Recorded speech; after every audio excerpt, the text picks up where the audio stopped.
Darius Vane. Episode 12. The First Lie. 4 days remained. Darius hadn't moved. His mind kept replaying the same memory. A little boy, a toy airplane, a woman smiling from the kitchen, his family, or the life that should have been. The old keeper approached quietly.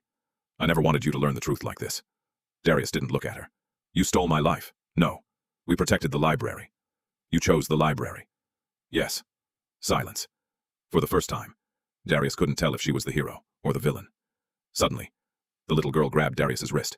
Come with me. Before he could answer, the library disappeared. Again. But this time, they weren't in his apartment. They stood in a hospital. Rain battered the windows. Doctors sprinted through the hallway. Machines screamed. The little girl pointed toward a room. Watch. Inside. A man sat beside a hospital bed. He was exhausted, terrified. His wife lay unconscious. A newborn baby cried softly. Darius stepped closer. His breath caught. The man was him. Not a different version. Not another reality. Him. You were telling the truth, he whispered. I had a family. The little girl shook her head.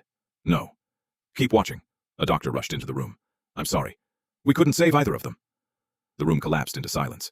The man who looked exactly like Darius broke. He fell to his knees, holding nothing, his entire world gone. Darius felt tears forming.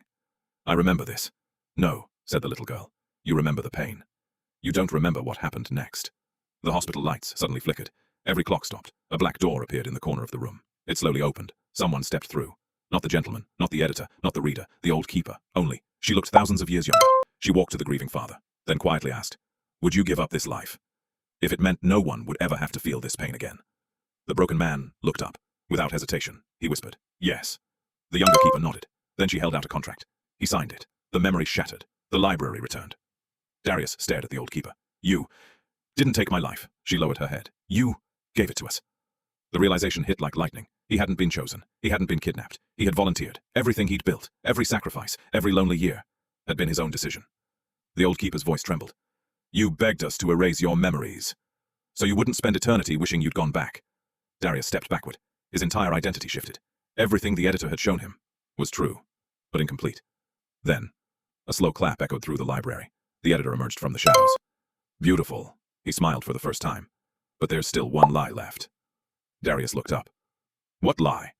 The editor's expression became almost sympathetic. He pointed toward the little girl. The author. Darius frowned. What about her? The editor whispered. She isn't the last piece of the author. A long silence followed. Then he finished the sentence. She is your daughter. Everything stopped.